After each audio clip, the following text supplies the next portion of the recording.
Madame, Monsieur, bonjour et merci de nous choisir pour ce nouveau forum.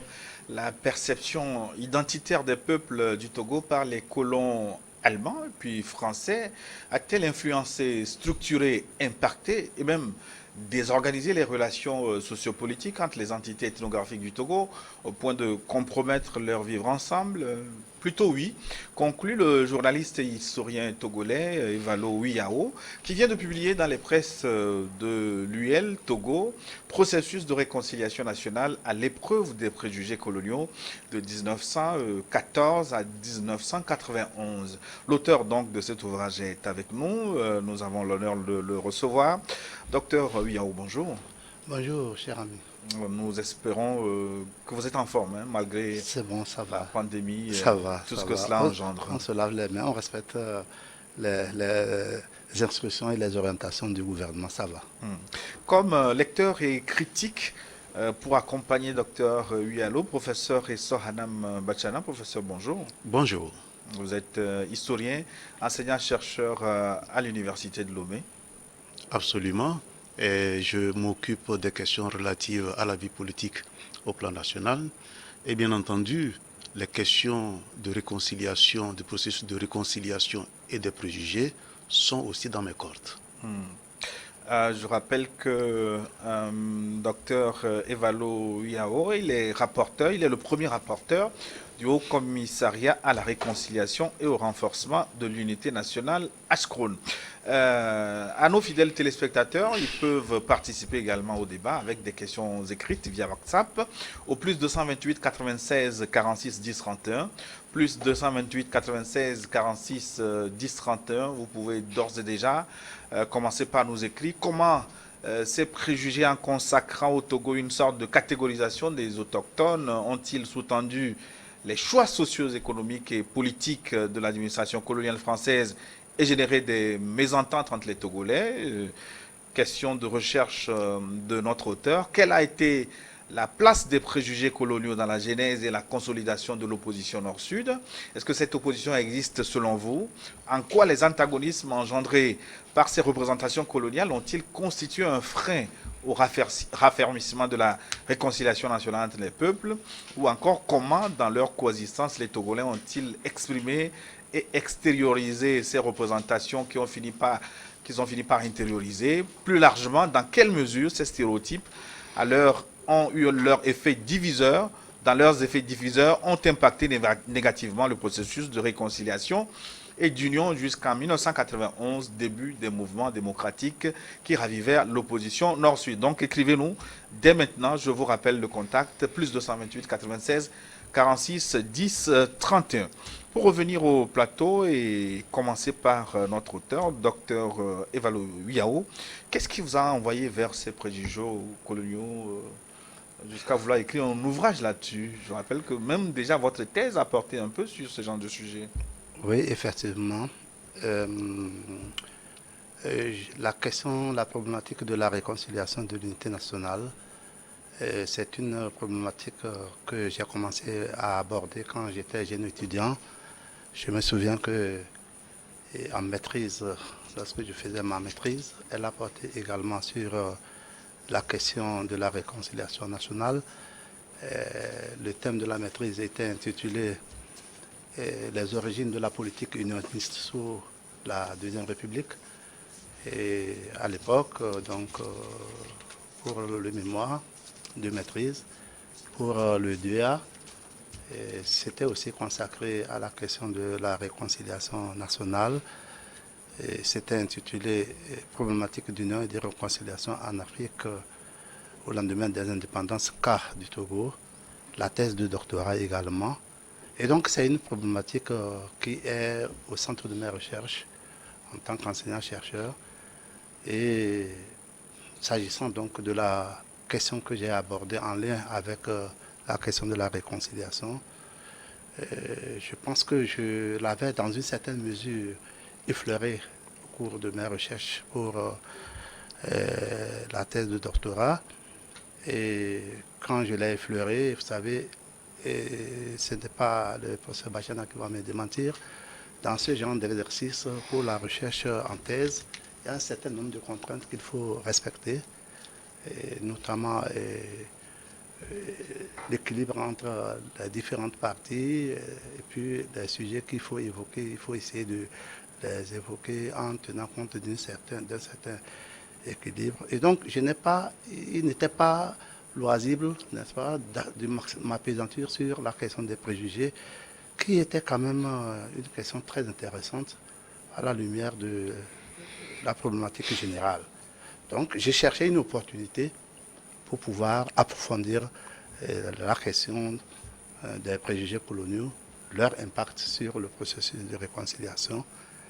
Et il y a, à part cette raison, il y a aussi un certain nombre de littératures, c'est-à-dire surtout les écrits d'auteurs étrangers et plus précisément un nombre d'auteurs français que je ne vais pas citer.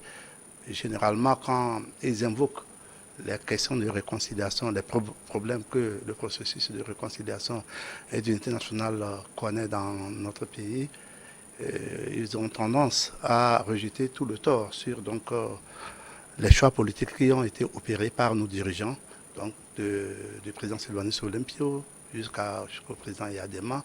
Donc on ne met en lumière que les tares des choix opérés par nos dirigeants. Alors qu'il y a un aspect très fondamental de l'œuvre coloniale qui a annihilé les efforts de réconciliation. Et donc c'est ces aspects que j'ai voulu évoquer À travers cet ouvrage à travers cet que vous ouvrage. avez appelé préjugés. Pour clarifier les concepts, qu'est-ce qu'on peut entendre par préjugés? À la place de préjugés, est-ce que d'autres n'auraient pas préféré plutôt parler de perception identitaire ou même de cartographie, vous l'avez écrit dans votre ouvrage d'ailleurs, de réalité monographique, de description monographique? Est-ce qu'il s'agit réellement de préjugés? Non, les préjugés en général, nous les historiens, on les appelle les représentations coloniales. Les préjugés en réalité, c'est des a priori, hein, des jugements de valeur. Donc parfois, c'est des jugements qu'on fait donc, à la lumière de sa propre culture. Donc, ça veut dire que ces préjugés coloniaux, ces représentations coloniales, la manière dont le blanc a regardait les autochtones togolais quand il est arrivé, c'est à l'aune de ces valeurs culturelles. Et donc, cela l'a amené donc à des conclusions parfois qui sont très éloignées de la réalité. C'est donc des jugements de valeur, des a priori,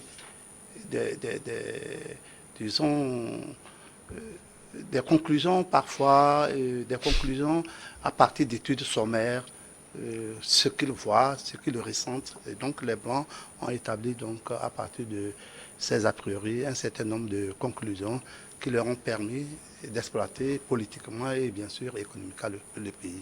Justement, ce que le colon voit, en quoi ça peut être un préjugé? Parce que c'est ce qu'il voit, c'est factuel. Euh, Oui, justement, parce que le préjugé, le colon, il appréhende les mœurs et les cultures des autochtones en fonction de sa propre culture. Vous verrez que dans cet ordre d'idée, il vous dira que si vous ne portez pas l'habit qui ressemble à l'habit européen, c'est que vous avez un mode vestimentaire un peu éloigné de la civilisation. N'oubliez pas que les Blancs, en atterrissant dans nos États, dans nos pays, ils avaient la forte conviction qui nous amenait, n'est-ce pas, et la la civilisation. civilisation. Et donc, c'est pour ça que vous vous êtes appesanti sur les domaines de représentation dans le contexte colonial. Et vous vous êtes arrêté à deux domaines principaux, notamment l'habillement, la nudité des Togolais, de même que les aptitudes naturelles, l'hygiène et la morphologie des peuples du sud et du nord Togo. Tout à fait, parce que nous allons revenir là-dessus en détail. Il y a donc l'habillement des peuples, et qui parle d'habillement, la notion d'habillement fait appel à la notion de nudité, ok? Et maintenant, ils ont étudié l'habillement des peuples du Sud et l'habillement des peuples du Nord. Leur mode vestimentaire ayant été donc un des objets un des domaines de représentation, ils se sont aussi intéressés à leur morphologie, c'est-à-dire à leur aspect physique. Donc l'aspect physique, comment par exemple les peuples du Sud sont pour eux, comment ils les ont aperçus, comment les peuples du Nord sont physiquement, et qui parlent, n'est-ce pas, de morphologie, parlent immédiatement en même temps de dispositions naturelles à faire tel métier ou tel autre. Professeur Bachana, avant de revenir à l'auteur pour lui demander si ces représentations sont forcément fausses ou vraies, quelles sont vos impressions générales après la lecture du document? L'avez-vous trouvé pertinent? Et peut-être avant de répondre à cette question, il est important de préciser que, justement, pour l'administration coloniale, et notamment l'administration coloniale française, il fallait véritablement faire une étude cartographiée des peuples qu'il avait à administrer. Et bien évidemment, l'auteur part de 1914, qui marque la fin de la Première Guerre mondiale au Togo, mais surtout la prise en main du territoire colonial allemand par les Français. Mais il faut dire que c'est surtout à partir de 1918, lorsque la France s'était véritablement rassurée qu'elle aura l'administration du Togo parce que la guerre finissant et que les perspectives de la CDN devraient confier le territoire à la France, que des monographies ont été demandées aux différents administrateurs dans les différentes régions de faire une monographie des peuples qu'ils avaient à administrer. Et par rapport à cette question, le schéma français n'était pas forcément un schéma catégoriquement nord-sud, puisque l'administration française a déterminé 3 régions naturelles du Togo. Il y a la région du sud, qui est constituée à peu près des peuples Adja-Evé, et que l'administration coloniale situe à la lisière de la ville aujourd'hui de Noché. Le centre Togo, qui est constitué des Akebou, des Akoso, des Adélé, des Ntrebou, des Ana Ifé, puis les peuples du nord, c'est-à-dire Kabietem, Kotokoli, Konkomba, Moba, Loso, etc., etc. Et là aussi, dans ce qu'il appelle les préjugés qu'on peut considérer comme des stéréotypes, l'administration coloniale a catégorisé les populations de ces zones-là en fonction justement d'un certain nombre de critères. Ainsi, même dans la terminologie, l'administration estime que les peuples du Sud, enfin, les populations qui habitaient la zone méridionale du Togo étaient considérées comme des peuples, alors que ceux du centre et du nord sont donc des peuplades. Cette nuance en termes de terminologie déterminera ensuite l'idée que l'administration coloniale se fait des populations de ces différentes régions. Quelle est la nuance entre peuple et peuple? Justement, lorsque on parle de peuple, et l'administration coloniale française le précisait assez clairement, ce sont des individus qui avaient acquis un certain niveau de civilisation. Et relativement à la civilisation, et c'est là où on en vient au contenu de l'ouvrage de M. Wiao, effectivement, entre autres civilisations, c'était l'habillement. Et donc, on avait estimé, et les monographies ont été faites là-dessus, et c'est pas faux en plus, que la plupart des peuples du Sud avaient acquis une certaine évolution en termes d'habillement, alors que les peuples du Nord étaient plus ou moins nus ou très sommairement vêtus. En cela, vous me demandez quelle est l'analyse que je fais de la première lecture que j'ai faite de l'ouvrage de M. Wiao. Je voudrais relever que, en termes de préjugés, qu'on peut considérer également comme des stéréotypes ou de perceptions, il faut distinguer 3 types de préjugés dans le contexte colonial. Il y a la vision que les Européens avaient de l'autochtone. Et c'est cette vision que M. Wiao relève. Mais il y a aussi la vision ou la perception que les autochtones avaient envers eux-mêmes en lien avec leur vécu traditionnel. Puis, troisième élément, et qui devient extrêmement important à l'aune de la problématique des questions de réconciliation, c'est la réalité, ce que les peuples du Togo finalement ont pu intérioriser par rapport à cette catégorisation coloniale, par rapport à la perception traditionnelle que le regard des uns vis-à-vis des autres. On va se dire, en définitive, qu'est-ce qui aujourd'hui relève de ce qu'on peut appeler stéréotype encore d'actualité aujourd'hui, et qu'est-ce qui ne l'est pas, puisque vous posiez la question, est-ce que ces stéréotypes, est-ce que ces préjugés sont encore d'actualité? Donc voilà, de façon catégorielle, ce qu'on peut dire à la première lecture de l'ouvrage de M. Wiao. Effectivement, par rapport à sa pertinence, oui, je trouve que l'ouvrage est intéressant en plus d'un titre, puisque, en tant qu'historien, il y a tous les outils et tous les matériaux que devrait utiliser l'historien. Bien entendu, s'il y a une critique à faire sur le plan de la méthodologie, c'est le fait de n'avoir pas ouvert le micro, comme nous sommes dans un studio, ouvert le micro aux acteurs aujourd'hui, c'est-à-dire aux populations aujourd'hui. Est-ce que, et vous l'aviez dit, est-ce qu'aujourd'hui encore, les populations du Nord perçoivent les populations du Sud par rapport à ces préjugés coloniaux? Qu'est-ce qui est aujourd'hui d'actualité et qu'est-ce qui ne l'est pas?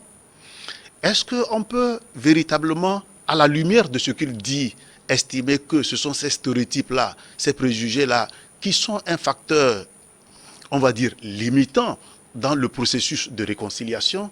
C'est là où moi j'aurais pu espérer que M. Wiao ouvre le micro aux citoyens lambda, comme on le dit, pour que ces citoyens-là puissent apporter leur avis par rapport à ce qu'ils lui considèrent comme étant des facteurs limitants au processus de réconciliation nationale.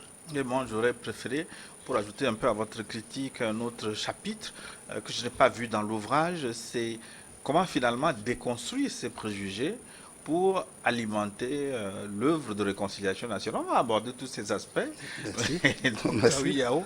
Mais dites-nous d'abord, pour ceux qui n'ont pas lu l'ouvrage, quelle était la représentation du colon des peuples du Nord et du Sud Togo? Que pensait-il des Togolais? Voilà, ça dépend du domaine de représentation. Dans l'ouvrage qui est sous vos mains, qui est ici au centre du débat, il y a eu, vous savez que les représentations coloniales embrassaient pratiquement tous les secteurs de l'activité des autochtones. Même ils sont arrivés à aborder la question des arts culinaires pour apprécier comment les repas se faisaient dans telle région, dans telle ethnie, dans tel ensemble régional. Et donc, il y a plusieurs types de représentation, plusieurs secteurs de représentation. Mais là, ici, précisément, comme je vous l'ai dit, je me suis appesanti sur donc, la question de l'habillement, la question de la morphologie, De l'hygiène. de l'hygiène et de l'hygiène du corps. Et donc, l'hygiène du corps, qui parle de l'hygiène du corps et qui parle de la morphologie, comme je l'ai dit tout de suite, parle des aptitudes donc, naturelles à exercer tel ou tel métier. Et ça nous projette en même temps dans la question de la division du travail, parce que c'est à partir de cette cartographie des civilisations ainsi établies que le blanc va procéder à la division du travail. Donc, il y a plusieurs types de domaines de représentation, mais il fallait circonscrire l'étude. Et c'est ainsi que je me suis limité à ces 3 domaines de représentation qui ont été étudiés dans l'ouvrage. Donc, dans ces 3 domaines, qu'est-ce que le blanc a dit sur les peuples? Voilà. Alors, si tu prends par exemple l'habillement, le professeur a donné à peu près tout de suite les trois régions qui étaient, disons, sur le plan administratif, comment le Togo était découpé. C'était trois régions. Il y avait donc la région, en fait, ils appelaient ça le cercle. Donc, il y avait le cercle du nord, le cercle du centre et le cercle du sud, qui englobe grosso modo les circonscriptions administratives qui font partie de la région du Sud aujourd'hui, sauf à l'époque que Palimé ne faisait pas partie, n'est-ce pas, de ce découpage.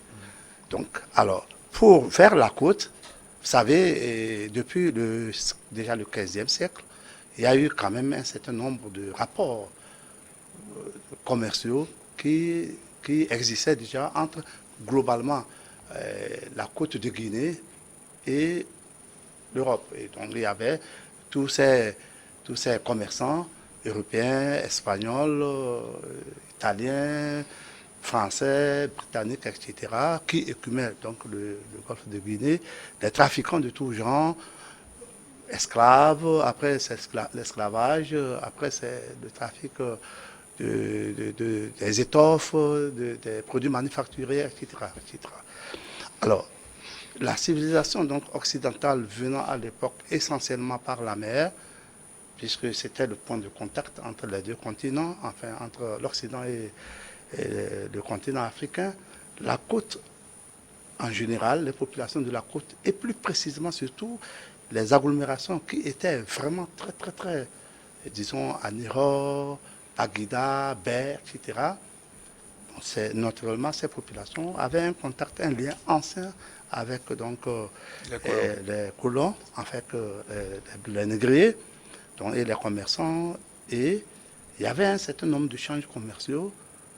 Et ça fait que peu à peu, les populations de la côte ont abandonné certains de leurs pratiques, c'est-à-dire par exemple sur le plan vestimentaire, sur le plan même culinaire, sur le plan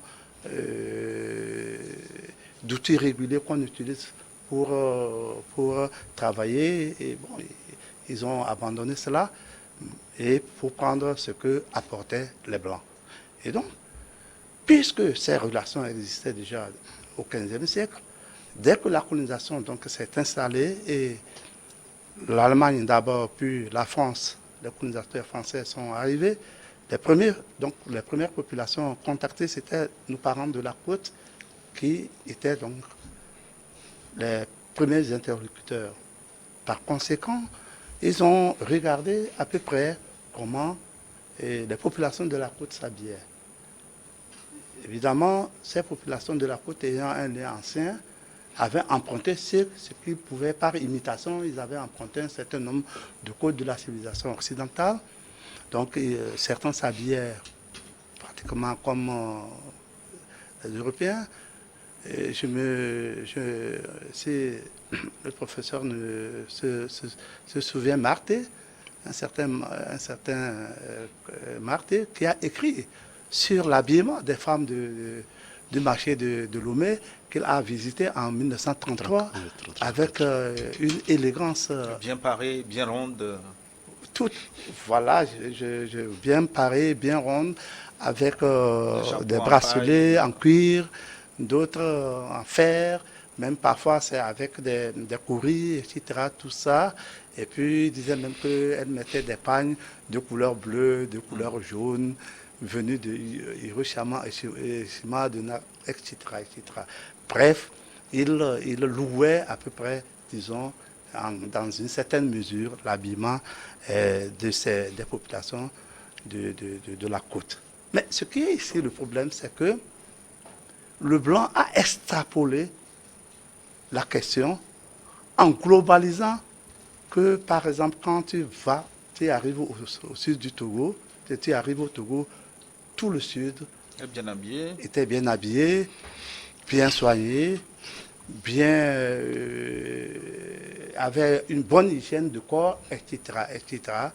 Alors qu'en réalité, c'était une minorité, notamment les populations de la côte, puisque les populations de l'arrière-pays, comme les Wati, etc., lorsqu'ils vont dans des études précises, ils vous diront que les Wati aussi avaient des habitudes vestimentaires assez grossières, comme, n'est-ce pas, les peuples de brousse, notamment les peuples de l'intérieur. Voyez-vous? Donc, alors, ils ont extrapolé cela à tel point que cette généralisation a évidemment la conduit à prendre un certain nombre de mesures sur le plan politique et sur le plan économique, nous le verrons plus tard, qui montraient effectivement que cette globalisation de la situation culturelle au sud du pays faisait du tort non seulement aux populations du sud, mais aussi également aux populations de l'intérieur du pays. Donc ça, c'est le premier chapitre, donc les habits. Et maintenant, pour ce qui concerne la morphologie, c'est surtout la perception qu'ils avaient des populations quand ils les voient physiquement, qu'est-ce qu'ils pensaient d'eux. Alors, décrivant par exemple les peuples du centre, les Akoso, par exemple, les Akoso étaient perçus dans ce qui était à l'époque le cercle du centre comme la race la plus intelligente, la plus évoluée, parce que justement, ils disent que les Akoso avaient un teint clair et un nez, des nez, le visage ressemblait au blanc, avec des nez un peu fins, voyez, qui dénotait une certaine supériorité des Akoso par rapport au reste de la population du centre, notamment les Ifè, les Ana, les tribus, etc., les Anyangas, etc., etc.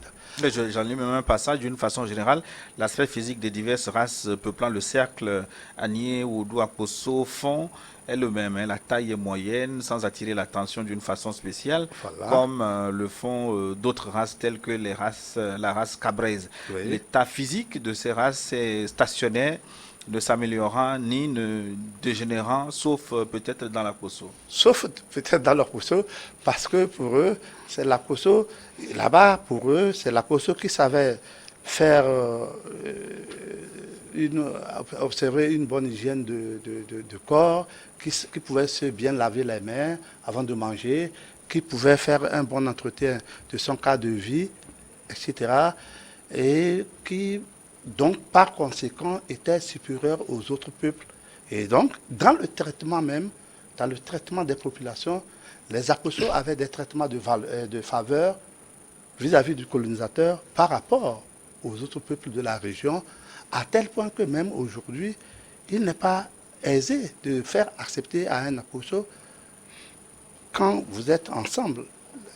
L'Akoso dira, Dieu en a que au laisser-là, c'est nos valets. C'est des gens de brousse, c'est nous qui les avons lavés, en quelque sorte, disons, qui leur avons donné la civilisation, en quelque sorte. Parce que le blanc l'a dit, le blanc l'a soutenu. Voyez-vous? Donc, et sur le plan physique, par exemple, ils ont dit là-bas que c'était les Akoso qui étaient des gens d'une race très bien intelligente.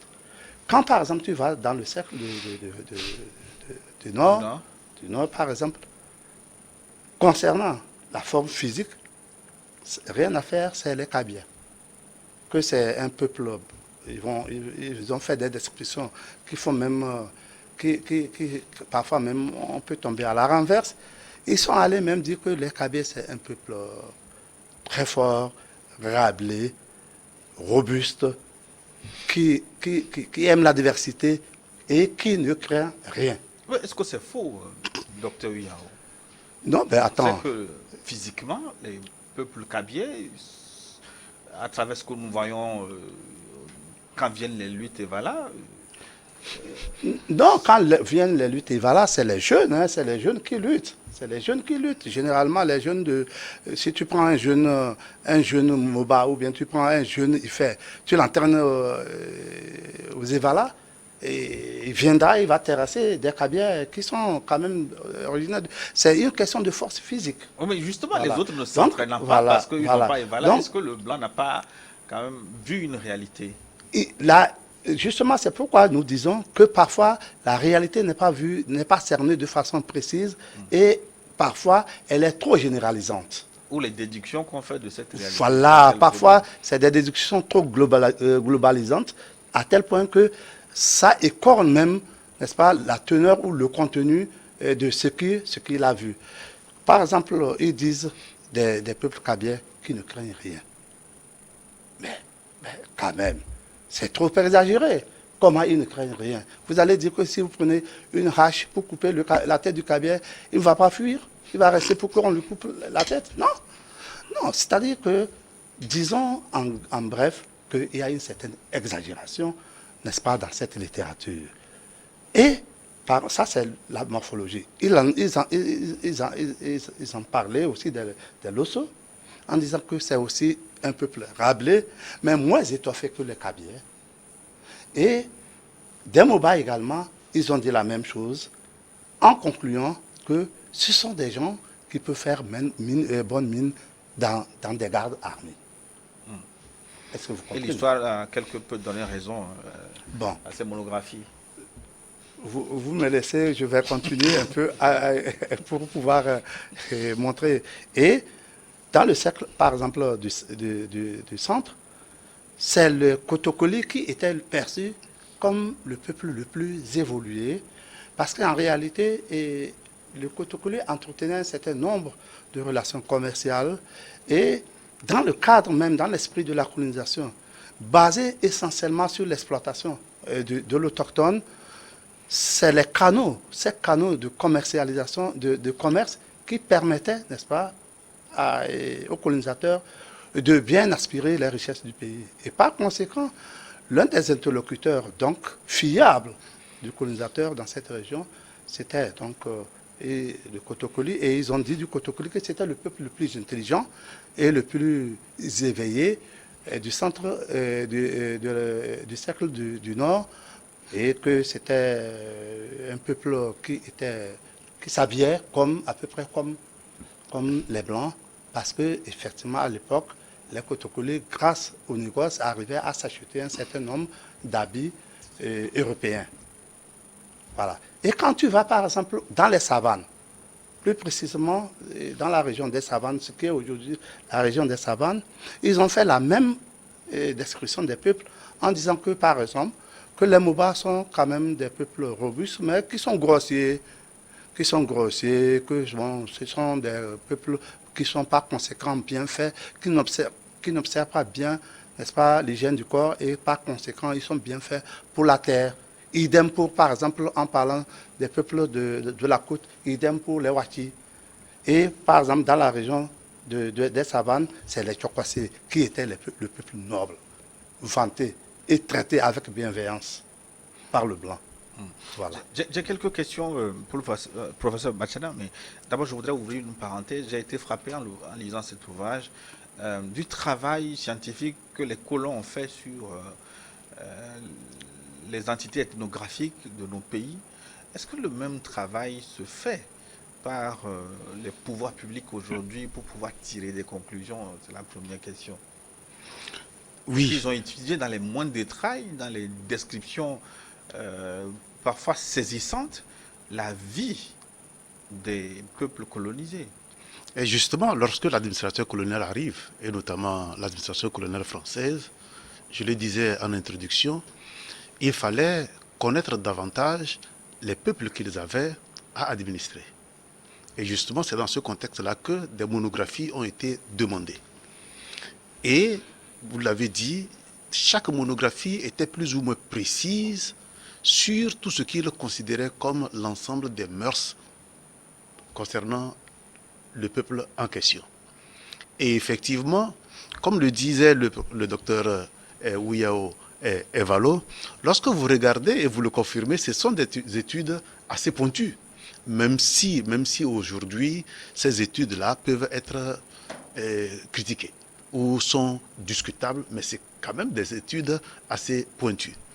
Des études assez pointues, justement, on va en venir dans la perspective de la mise en valeur du territoire, c'est-à-dire de la colonie. Il fallait davantage connaître les populations pour voir quelle mission ou quelle tâche confier à ces populations. Et justement, lorsque vous analysez, vous allez vous rendre compte qu'ils disent de façon assez précise que les peuples de la côte, notamment les peuples d'Adého et comme vous l'avez dit, tout le littoral, sont des gens assez intelligents, assez entreprenants. Ce sont des gens qui ont une certaine estime d'eux-mêmes. Donc ils ont atteint un certain niveau de civilisation et à eux, justement, on peut leur confier des travaux qui nécessitent une réflexion intellectuelle. Par contre, pour un certain nombre de populations, lorsque vous prenez, il a dit, et la zone nord, et notamment le peuple Kotokoli, on dit par exemple des Kotokoli que pour avoir accepté le commerce caravanier du sel et de la cola, et pour avoir hébergé ce qu'on peut considérer comme les peuples madins, pour avoir accepté l'islam qui est une civilisation importée et pour n'avoir pas résisté à l'administrateur colonial allemand lorsqu'il arrive, oui, ce peuple-là devient du coup un peuple civilisé, intelligent, entreprenant, autour duquel on peut donc entreprendre. Par contre, les peuples qui ont résisté, notamment les Konkomba, notamment les Bassa, notamment les Kabyais, ont une certaine caricature. Et effectivement, il le dit, même lorsque vous regardez cette étude qui paraît assez élogieuse du point de vue morphologique relativement au peuple kabyais, mais il conclut, l'administration coloniale conclut, et très clairement que ce sont des gens qui sont prédestinés à des travaux plutôt champêtre. Parce que même dans ce qu'on a appelé finalement la division du travail, il en parle, et les différents rapports que les administrations coloniales faisaient, non seulement à la France, mais également à la SDN, puis à la société, et non à l'ONU, c'est suffisamment clair. Les Kabyais sont des agriculteurs, ils sont laborieux, travailleurs et de premier ordre. Par contre, lorsque vous prenez les Losso,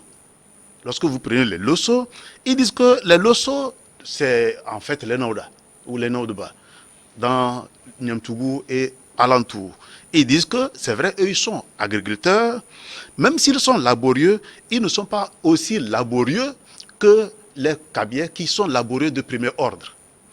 Et que les Tamberma, par exemple, sont un peuple de paresseux, de même que le peuple Lamba qui est un peuple de paresseux. Vous allez vous rendre compte dans cette structuration-là que ça a eu des effets non seulement sur le plan politique, et on en parlera, mais également sur la division du travail. Il ne vous échappera pas que lorsqu'il s'est agi à partir des années 1925 afin de déployer un certain nombre de populations sur ce que le blanc avait considéré comme le no man's land, donc la zone qui part de façon grosso modo, du nord d'Atapamé au sud de Sokoré.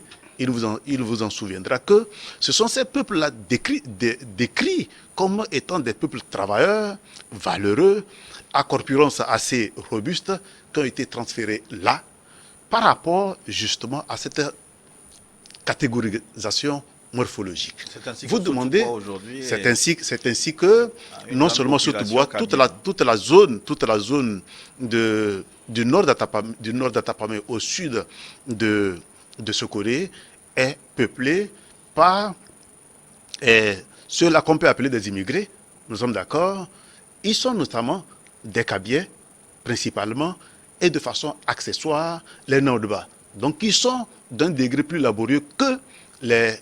Et vous allez vous rendre compte que les peuples qui sont considérés, qui sont catégorisés comme paresseux, notamment les Tamberma, notamment les Konkomba, notamment les Lamba, ont été touchés dans une certaine moindre mesure par cette politique d'exportation des populations de la main-d'œuvre du nord vers le centre. Est-ce que l'administration aujourd'hui fait une étude assez approfondie sur ces populations? Justement, c'est là où le problème se pose. Nous en parlerons. Et ça rappelle ce que je disais comme troisième élément de stéréotype, c'est-à-dire quelle est la survivance, c'est-à-dire qu'est-ce que nous en avions fait. Et effectivement, c'est vrai, et au département d'histoire, il y a un certain nombre de monographies qui sont faites, de même qu'au département de géographie, sur des questions d'ordre historique, sur la perception ou déconstruire ces différents types de perceptions. Maintenant, est-ce que ces travaux sont suffisamment est-ce que l'autorité politique s'est suffisamment appropriée de ces travaux? J'en doute. Mais toujours est-il que, aujourd'hui encore, et il en parle très, très bien, la problématique de la réconciliation fait face à la survivance d'un certain nombre de perceptions sur lesquelles, me semble-t-il, nous devons encore suffisamment travailler. Alors, une question centrale avant la pause pour une édition de journal, mais le vrai problème de ces représentations coloniales, est-ce que c'est l'exagération des faits, la fausseté des préjugés ou finalement les insinuations, les, comment on va dire, déductions qui ont été faites pour asseoir des politiques de développement? Je crois que c'est là-bas que c'est exactement là que se trouve le nœud du problème. Si ces monographies, ou en tout cas si ces perceptions ou ces préjugés n'avaient pas influencé les choix politiques et économiques opérés d'abord par les Allemands et puis plus tard par les Français, des choix politiques et économiques opérés et qui ont structuré socialement et politiquement donc le pays depuis les années 1914, le problème n'allait pas se poser. C'est que c'est justement à partir de ces stéréotypes que la politique, n'est-ce pas, que la société togolaise s'est structurée politiquement et économiquement jusqu'aujourd'hui. Jusqu'aujourd'hui. Parce que quand tu vois par exemple le Togo par exemple des années 60, j'ai lu un auteur français qui accusait le président Sylvanus Olympio d'écarter les nordistes de l'administration. Mais pour travailler dans l'administration, il faut être instruit. Mais vous-même, les colonisateurs, vous n'avez pas voulu instruire les peuples du Nord. Et vous voulez rejeter le tort sur le président Sylvanus Olympio, comme si c'est le président Sylvanus Olympio qui était l'auteur, n'est-ce pas, du degré d'instruction inférieur que connaissaient les peuples du Nord. Les peuples du Nord n'étaient pas instruits.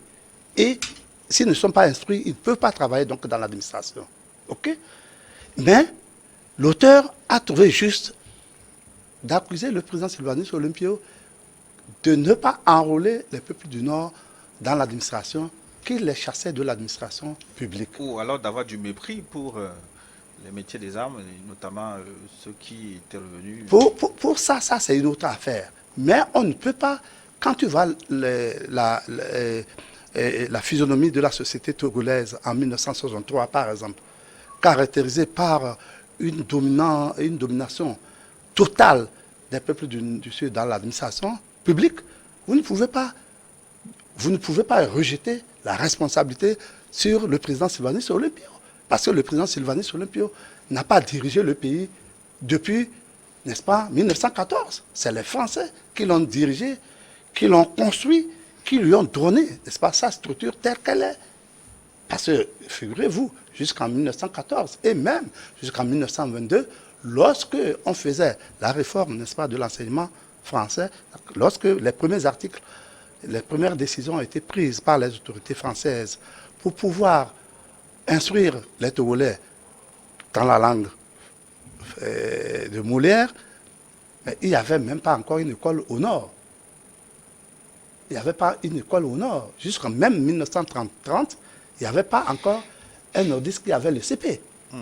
Et maintenant, vous allez... Le professeur Guy Benissa a fait un travail très intéressant. Donc, oui, mais on peut l'accuser parce que quand je lis, par exemple, ce que le colonel Adewi disait de Sylvanus Olympio, je vais lire, sous le président Olympio, tout se passait comme si le nord du pays ne comptait pas. Le recrutement dans l'administration se faisait au mépris systématiquement des gens du nord. Vous pouvez chercher et consulter des résultats des différents concours organisés à l'époque et vous vous en rendrez compte, hein, on ne ne savait pas si oui ou non le chef de l'État était au courant de ce malaise. Pendant ce temps, l'armée, où nous avions la chance d'évoluer, ne retenait pas l'attention du gouvernement. On nous faisait croire qu'il n'y avait pas d'argent pour intégrer les anciens militaires revenus des différents fronts après la démobilisation. Au même moment, le gouvernement voulait à tout prix coopter les jeunes Bloody Soldiers dans les forces de l'ordre et de sécurité. Nous vivions tout cela difficilement. Effectivement, ça c'est sur un autre. C'est pourquoi je vous disais que là, c'est le débat concernant exactement la question des militaires démobilisés. Mais le sujet devient très intéressant. Voilà. Le temps nous file entre les doigts. Voilà. Là, on est obligé de marquer une pause. Merci. Parce que nous arrivons déjà au terme de la première partie. Une pause journal, on se retrouve dans une dizaine de minutes sur New World Forum.